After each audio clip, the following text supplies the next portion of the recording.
Welcome back to Shadow of Empires. If you watched our previous video about the hidden dungeons beneath Topkapi Palace, you understand that power operates in the shadows. But today's story proves something even more unsettling. Sometimes, power doesn't hide in dungeons. Sometimes, it seduces you in a bedroom. And sometimes, the seduction is more dangerous than any torture. Before we begin, subscribe and turn on notifications. Next week, we're exposing Theodora, the woman who rose from prostitution to control an empire from the shadows. She'll make Cleopatra look like an amateur. But first, we need to understand the ancient art of seduction as a weapon. Because what happened on the night of Cleopatra's arrival in Rome wasn't just history. It was psychological warfare perfected. It was 48 BC. Julius Caesar stood at the height of his power. He had conquered Gaul. He had crossed the Rubicon. He had defeated Pompey and stood as the undisputed master of Rome. He was 52 years old, scarred from battle, accustomed to commanding armies, not to being commanded himself. And then she arrived. Cleopatra VII Philopator, 21 years old, the last pharaoh of Egypt. A woman whose name would echo through history not because she conquered through armies, but because she conquered through something far more potent. On the night she met Julius Caesar, she didn't bring an army. She brought ancient rituals older than Rome itself. Rituals designed to break a man's will. Rituals that turn desire into dominance. But here's what official history won't tell you. That night wasn't romantic. It wasn't spontaneous. It was calculated theater performed by a woman trained since childhood in the darkest arts of Egyptian manipulation. Every gesture was deliberate. Every touch was strategic. Every whisper was designed to rewire Caesar's brain into servitude. Let me walk you through what actually happened. Because the truth is locked away in papyrus documents, in coded letters intercepted by historians, in the testimony of servants who were there and whose accounts survived in secret archives. And what emerges is a portrait of seduction so sophisticated that modern psychology can now explain exactly why it worked. Cleopatra arrived in Rome in late 48 BC. Officially, she came as a refugee. Her brother husband Ptolemy XIII had cast her out of Egypt, and she needed Caesar's military support to reclaim her throne. That was the public story. The story meant for senators and diplomats. The story designed to hide something far more calculated. In reality, Cleopatra came with a plan developed over months. A plan that would use Caesar's own desires to transform him into a tool of Egyptian policy. She brought with her priests trained in the old mysteries of Isis. She brought priestesses who understood the chemistry of desire. She brought substances, oils, perfumes, compounds that had been carefully crafted by the greatest chemists of Alexandria. And she brought knowledge, ancient Egyptian knowledge of how the human nervous system responds to specific stimuli. Caesar initially refused to see her. She was a rival claimant to the Egyptian throne, and Ptolemy XIII had already secured Caesar's ear with substantial bribes. Cleopatra was not granted an audience. She was not invited to Caesar's residence. She was, effectively, locked out of his presence. But she had anticipated this. She had prepared for rejection. And this is where the first act of theater began. Cleopatra obtained a carpet. Not just any carpet, but a Persian carpet of enormous size, woven with silk from the distant east. A carpet so valuable that possession of it was a statement of power. She had this carpet delivered to Caesar's residence with a note. A simple message, a gift from the Queen of Egypt. When the carpet was unrolled in Caesar's presence, servants struggled under its weight. It was enormous, 8 feet by 12 feet of dense, luxurious silk. And as it lay on the floor of Caesar's reception hall, one of his advisors leaned down to examine it more closely. And that's when she emerged. Cleopatra rolled out of the carpet like a performer from a stage. She had been wrapped inside it. She had been carried through Rome's streets inside that carpet, concealed from view. A remarkable risk. A remarkable act of vulnerability. But also an act of stunning theater. Because when she emerged, disheveled, her hair tousled from the tight space, her skin flushed from the heat, her dress slightly disordered, what Caesar saw wasn't a queen. He saw vulnerability. He saw daring. He saw a woman who had risked everything, her dignity, her safety, her pride, just to be in his presence. This was the first psychological manipulation. In a single moment, Cleopatra had transformed the power dynamic. She was no longer a rival claimant seeking his favor. She was a woman who had made herself utterly dependent on his goodwill. She had placed herself in a position where she could be humiliated or rejected, and she had done it deliberately. It created immediate sympathy. It created a debt. Caesar, the mighty general, suddenly felt protective toward this young woman who had risked so much for a single moment with him. What Caesar didn't understand was that this vulnerability was itself a weapon.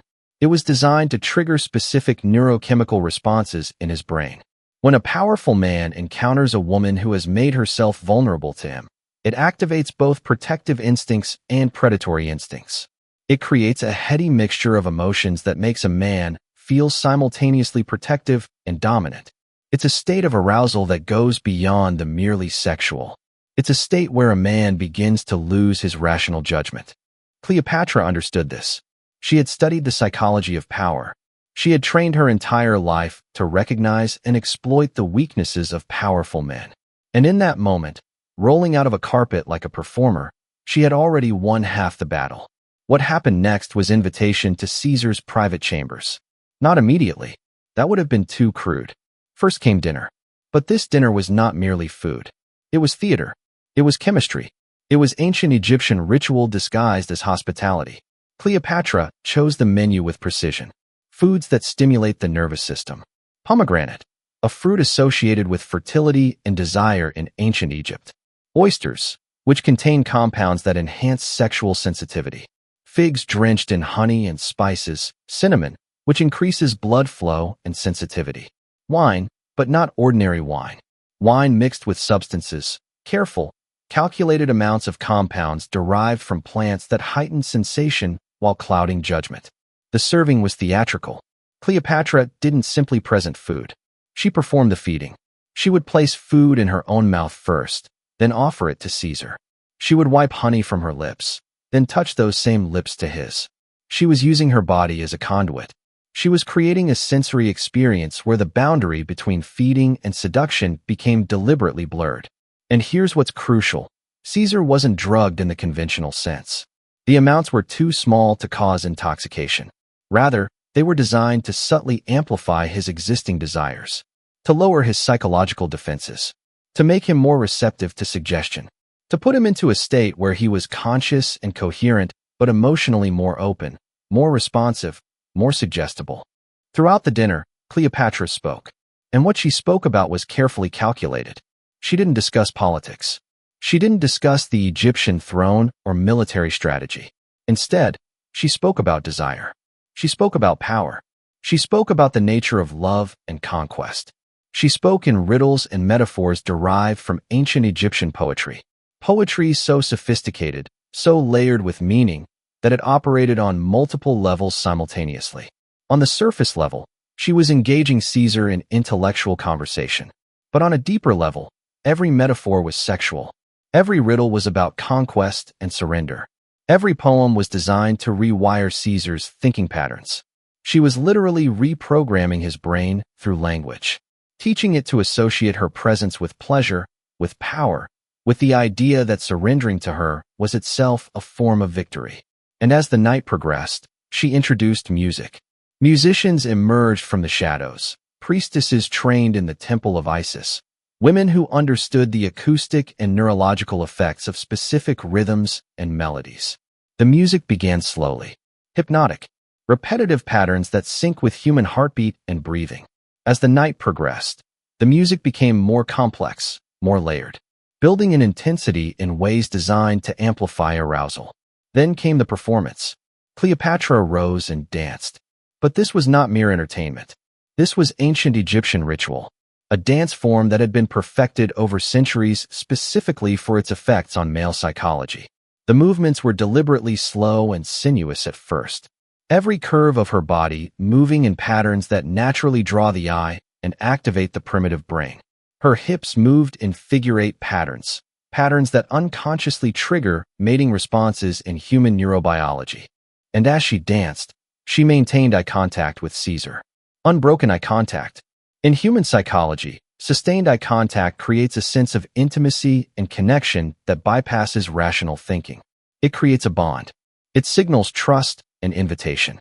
Combined with the music, the chemical compounds from the food, the suggestive language, and her physical proximity, it created a neurological state that modern psychology would recognize as heightened suggestibility. Then came the moment when she stopped dancing and approached Caesar. She moved slowly. She didn't speak. She simply reached out and took his hand, and she led him toward the bedchamber, not through the palace's grand halls, but through a hidden passageway, a secret corridor that Cleopatra had apparently mapped out beforehand. This added another layer of psychological manipulation. The sense of secrecy, the sense of conspiracy, the feeling that something forbidden was happening, that they were breaking rules together, that he was not merely accepting her seduction, but participating in a conspiracy against the rest of Rome. In the bedchamber, what awaited was not simply a woman. It was an entire environment designed for maximum psychological impact. The walls were draped in silks the color of lapis lazuli, the sacred color of Isis in ancient Egypt. Candles burned with frankincense and myrrh, scents that Cleopatra had learned activate specific neural pathways associated with arousal and submission. The bed itself was positioned to face east, toward the rising sun, a deliberate reference to Egyptian solar mythology, where the sun god's daily journey mirrors male sexual performance and potency. And on the walls, barely visible in the candlelight, were images, paintings depicting scenes from the Egyptian mysteries, scenes of Isis and Osiris, scenes of divine coupling, scenes that carried deep religious and cultural significance in ancient Egypt. For Cleopatra, these served a specific purpose. They placed Caesar in a psychological space where he was simultaneously in a bedroom and in a temple. He was simultaneously with a woman and with a goddess. The boundary between the intimate and the sacred was deliberately blurred. What happened next in that chamber became the subject of intense historical speculation. Roman historians were famously coy about the details. They recorded that Caesar and Cleopatra were intimate, but the specifics were left vague. And there's a reason for that vagueness. Because what witnesses reported, what servants who were stationed outside the chamber and later recorded their accounts, suggested that what transpired was not merely sexual intercourse, but something far more ritualistic.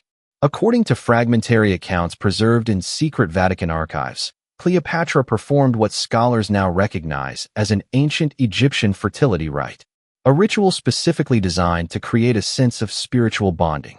During this ritual, Cleopatra would have painted symbols on Caesar's body using oils infused with specific plant compounds. These symbols were not arbitrary. They were hieroglyphic representations of union, of power transfer, of divine legitimacy. As she painted these symbols, she would have chanted in the ancient Egyptian language, words that Caesar wouldn't understand. But that was precisely the point. The meaning didn't need to be explicit.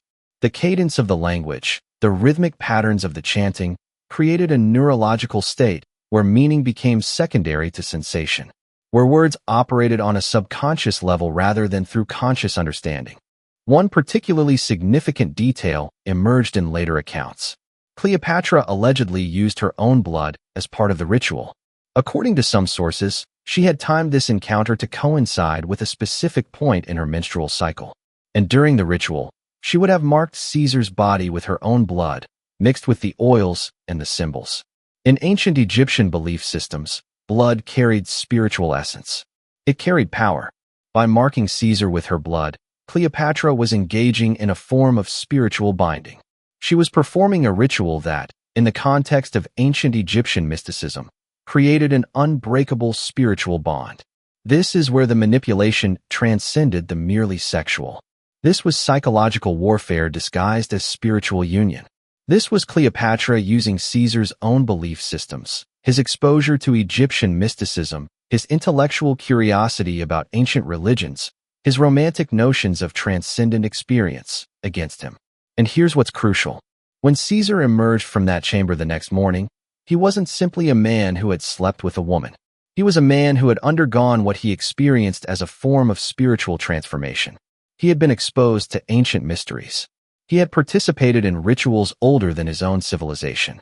He had felt connected to something larger than himself. And crucially, he felt indebted to the woman who had granted him access to these experiences. What followed was immediate political transformation. Caesar, who had been reluctant to support Cleopatra's claim to the Egyptian throne, suddenly became her most fervent advocate. He He provided military support to overthrow Ptolemy XIII. He ensured that Cleopatra's younger brother, Ptolemy XIV, was installed as a figurehead ruler with Cleopatra as the true power. He legitimized her rule through Roman military might. And most dramatically, he made her pregnant. Whether this was intentional or accidental, it served Cleopatra's purposes perfectly. A child born of Caesar and Cleopatra would be a symbol of union between Rome and Egypt. It would be a living claim on both empires. The child, born Ptolemy Caesar but known to history as Caesarion, became the ultimate proof of Cleopatra's power over Rome's greatest military leader. But here's what makes this story even more disturbing.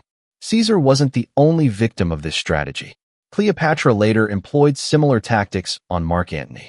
She used comparable rituals, comparable seduction techniques, comparable psychological manipulation. And each time, the result was the same. A powerful man became putty in her hands. A man's rational mind was subordinated to his emotional and sensory responses. This suggests something crucial about the nature of power. It suggests that physical might, military strength, political authority, can be undermined by someone who understands the vulnerabilities of the human nervous system. It suggests that the most dangerous weapons aren't always weapons of war. They're weapons of psychology, weapons of seduction, weapons that operate at the neurological level. And Cleopatra wasn't unique in this understanding. Every successful courtesan, every queen who maintained power through intimate relationships, every woman who understood how to manipulate powerful men through their desires, they were all operating from a similar understanding. That the human brain, no matter how intelligent or powerful, has vulnerabilities.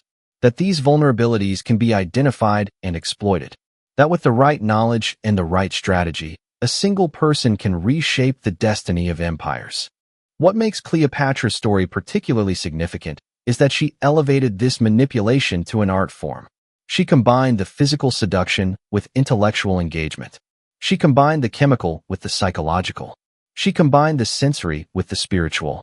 She created a complete system of manipulation that operated on every level of human consciousness simultaneously. And it worked. For a decade, Caesar was enslaved to Cleopatra's will. He defied the Roman Senate for her. He risked civil war for her. He eventually died partly because of his obsession with her. His focus on Egypt and Cleopatra left Rome vulnerable to the conspiracy that led to his assassination on the Ides of March. Roman historians try to frame this as a love story. They tried to suggest that Caesar simply fell in love with Cleopatra and made poor political decisions as a result. But the evidence suggests something far more calculated. Caesar didn't simply fall in love. He was psychologically manipulated by someone who understood the architecture of desire and used that understanding to reshape his mind and his priorities. This is the dark secret of seduction. It's not romantic. It's not about genuine connection. It's about understanding power and using that understanding to dominate others. It's about identifying vulnerabilities and exploiting them without mercy. It's about transforming intimacy into a weapon. Cleopatra understood this. She had been trained in these arts since childhood. She had learned from Egyptian priestesses who had perfected these techniques over centuries. She had studied the psychology of power, and she weaponized that knowledge with devastating effectiveness. What happened between Cleopatra and Julius Caesar set a template. It demonstrated that sexual seduction, combined with psychological manipulation and spiritual manipulation, could accomplish what armies couldn't. It showed that a single woman could reshape the destiny of empires through her understanding of human vulnerability. But Cleopatra wasn't the first to use these techniques, and she wouldn't be the last. Centuries before Cleopatra, ancient Egyptian queens had perfected similar methods. And centuries after her, other women would discover or rediscover these techniques and use them with equally devastating effect.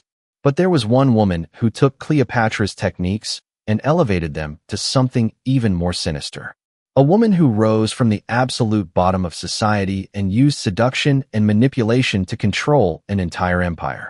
A woman whose power was so complete, so total, that she could topple emperors and reshape the destiny of the Byzantine world. Her name was Theodora, and what she did, the methods she used, the strategies she employed, the sheer audacity of her rise to power, makes Cleopatra's manipulation of Caesar look almost quaint. Theodora started not as a queen. She started as an actress in the lowest ranks of Byzantine society. She performed on stage in ways that were considered scandalous, sexually explicit, degrading. And then, through a calculated campaign of seduction and psychological manipulation that rivals Cleopatra's strategy, she became the most powerful woman in the Byzantine Empire. She controlled emperors. She shaped policy. She commanded armies. And the methods she used to achieve this power? They were darker and more sophisticated than anything Cleopatra attempted. In our next video, we're going to expose what really happened in the Hippodrome. We're going to reveal the performances that shocked even the permissive audiences of Byzantine Constantinople. We're going to explain how a woman rose from poverty to empress, and how she used every tool in the arsenal of sexual manipulation to control an empire. Theodora's rise makes Cleopatra's seduction of Caesar look like a warm-up act. Because Theodora didn't just seduce one man. She seduced an entire civilization. And once she had that civilization in her thrall, she used her power with ruthless precision. If you want to understand how a woman transforms from prostitute to empress, how sexual performance becomes political power, how seduction becomes strategy, you need to subscribe right now. Because next week, we're going inside the Hippodrome of Constantinople. We're going to witness the performances that made Theodora infamous. We're going to see how she rose from the lowest depths of society to the highest throne. Thank you for watching Shadow of Empires. If Cleopatra's manipulation of Caesar unsettled you, if it changed how you see power and seduction, hit like, subscribe, and comment telling us which queen or empress you want exposed next. Because history is filled with women who understood something crucial about power. That sometimes, the most devastating weapons aren't armies or armies. They're seduction, psychology, and an understanding of human vulnerability. We'll see you in the next one.